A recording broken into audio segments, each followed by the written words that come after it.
नमस्कार, मैं जितेंद्र चतुर्वेदी। आम आदमी पार्टी में अफरा तफरी का माहौल है। आलम यह है कि बैठकों पर बैठकें हो रही हैं और वो बैठकें साधारण नहीं, आपात बैठकें हो रही हैं, ऐसी चर्चा है। अब आपात बैठकें क्यों हो रही हैं और ऐसा क्या हो गया कि वहां अफरा तफरी का माहौल है? दरअसल उसकी वजह वो 72 घंटे की मोहलत है जो अरविंद केजरीवाल को मिली हुई है, क्योंकि उसके बाद जो होगा उसको सोच सोचकर पार्टी, सरकार और केजरीवाल परेशान है। तब यह स्वाभाविक सवाल उठता है कि आखिर में 72 घंटे बाद क्या होने वाला है, और ये आप कैसे कह रहे हैं कि उनके पास 72 घंटे की मोहलत है। तो उसी पर हम लोग एक एक करके बात करते हैं। जैसा कि आपको मालूम होगा कि क्राइम ब्रांच ने इनको नोटिस दे रखी है, और नोटिस किस बात की कि दरअसल आप हमें 3 दिन के भीतर ये बताइए कि वो कौन 7 विधायक हैं, उनका नाम दे दीजिए, उनका नंबर बता दीजिए, और फिर हम उनसे जाएं और पूछें कि भाई कौन लोगों ने आपसे संपर्क किया था, कितनी रकम की बात उन्होंने कही थी। चूंकि अरविंद केजरीवाल ने तो बड़ा आरोप लगाया है कि हमारे 7 विधायकों से संपर्क किया गया और उनको 25-25 करोड़ रुपए ऑफर किए गए। अब भाजपा जो है वो कह रही है कि सबूत दीजिए। अब भाजपा को इन्होंने दिया नहीं तो भाजपा ने बाकायदे जाकर शिकायत कर दी। अब उस शिकायत के बाबत इनको नोटिस हुआ है। तो एक तो अब इनको 3 दिन में बताना है, और ये अकेले नहीं है, आतिशी मारलेना को भी नोटिस देने जो है क्राइम ब्रांच पहुंच गई, और वहां बताया जा रहा है कि वो थी नहीं, तो उन्होंने निर्देश दे रखा है अपने लोगों को कि वो लोग उसको रिसीव कर ले। अब 3 दिन में उनको भी बताना है, यानी 72 घंटे का समय उनके पास भी है, क्योंकि अरविंद केजरीवाल ने तो ट्वीट किया था और आतिशी मारलेना ने तो बाकायदे प्रेस कॉन्फ्रेंस की थी, जिसमें यह दावा किया गया था कि साहब जो है भाजपा के लोग आम आदमी पार्टी के विधायकों को तोड़ने में लगे हुए हैं। अब ये जो नोटिस है, इस नोटिस के बाद अरविंद केजरीवाल और पार्टी के भीतर हलचल बढ़ गई है, क्योंकि इस नोटिस में आप देखिए कि अब इनके पास बचने का कोई विकल्प है नहीं, बताना पड़ेगा। और ये एक तरह से कहें कि यहां केजरीवाल के लिए संकट बड़ा है। भाजपा कह रही है कि झूठा आरोप लगा रहे हैं, और आम आदमी पार्टी करेगी नहीं ऐसा हुआ। तो अब ऐसा हुआ तो आपको प्रमाण देना पड़ेगा, प्रमाण नहीं देंगे तब संकट बढ़ जाएगा। अब क्या वाकई में संपर्क किया गया था, इस तरह के क्या साक्ष्य हैं? जाहिर सी बात है कि अरविंद केजरीवाल जब देंगे तो पता चलेगा ही। पर इस दौरान जो है वहां बैठकें हुई।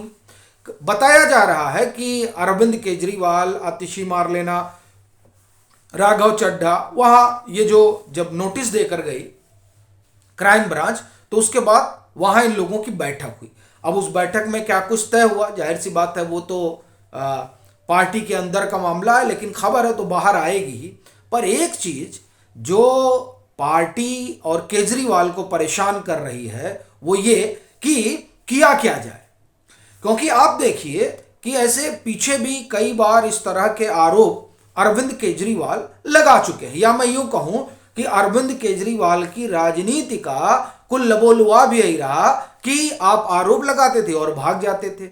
अगर आप आम आदमी पार्टी और अरविंद केजरीवाल के उत्थान पर गौर करेंगे तो आप पाएंगे कि दरअसल अरविंद केजरीवाल और उनकी पार्टी चर्चा में इसीलिए रही क्योंकि वो बड़े लोगों पर आरोप लगा देते थे। और आप शुरुआत देखिए शीला दीक्षित, शीला जी की सरकार पर खूब आरोप लगाए अरविंद केजरीवाल ने और कहा कि हम जेल में बंद करवा देंगे। और जब इनकी सरकार आई तो जिन अधिकारियों को ये जेल में बंद करने की बात कर रहे थे उनको तो इन्होंने क्लीन चिट दे दिया, जिसमें एक नाम डीएम सपोलिया का है, खूब इनके पीछे पड़े हुए थे। सीएनजी घोटाले में इन्होंने मोर्चा खोल दिया था, और जब इनकी सरकार आई तो मामला जो है सब रफा दफा हो गया। शीला जी पर इन्होंने आरोप लगाए थे। अब जब सरकार में आए बोले कि मैं शीला दीक्षित को जेल भिजवाऊंगा। अच्छा, जब ये सरकार में आए तो सारी बात आई गई हो गई। उसी तरह से दिल्ली जल बोर्ड पर, ये मुझे लग रहा है 2012-13 की बात थी, जब इन्होंने कहा कि साहब दिल्ली जल बोर्ड में 10,000 करोड़ रुपए का घोटाला हुआ।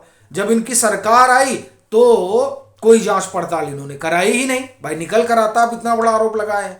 अलबत्ता बात यह निकल कर आ गई कि उस दौर में घोटाला हुआ या नहीं हुआ वो अलग मसला है, लेकिन इनके कालखंड में यानी इस 9 सालों में तो 70,000 करोड़ रुपए के आसपास दिल्ली जल बोर्ड जो है वो उधारी में चला गया, यानी उधार लेकर घी पीते रहे। फिर उसमें पता चला कि यहां पर 2 घोटाले तो सीधे सीधे जिसके आरोप लगे, एक सीवेज प्लांट वाले मसले को लेकर आरोप लगा और उसकी तो आप एक तरह से कहें कि जांच पड़ताल भी शुरू हो गई है, और दूसरा लगा कोई 37,000 करोड़ रुपए के घोटाले का आरोप। कहना यह है कि जिस दिल्ली जल बोर्ड पर ये शीला जी की सरकार के दौरान 10,000 करोड़ रुपए का आरोप लगा रहे थे, उसकी जांच तो इन्होंने की नहीं। और ये अकेला मामला नहीं है, इसी तरह इन्होंने जेटली जी पर आरोप लगाया, इन्होंने गडकरी पर आरोप लगाया, इन्होंने सिब्बल पर आरोप लगाया, सब पर आरोप लगाया और भाग गए। तो ये इनकी राजनीति का आप एक तरह से कहें कि हिस्सा रहा है। आपको एक चीज और बताता हूं, जब ये भ्रष्टाचार के खिलाफ अभियान चला रहे थे तो उन्होंने बड़ी लंबी फहरिस्त तैयार की थी। उस फहरिस्त में वो सभी लोग रहे जो आज इंडी गठबंधन में है और उसी इंडी गठबंधन का ये हिस्सा है। अब ये कितनी बड़ी चीज है। लालू प्रसाद यादव पर आरोप लगाते थे, शरद पवार पर आरोप लगाते थे, सोनिया गांधी पर इन्होंने कितने आरोप लगाए, लेकिन अब आप देखिए कि उन सब लोगों के साथ ये खड़े हैं और कई एक जगह पर इन्होंने माफी मांगी।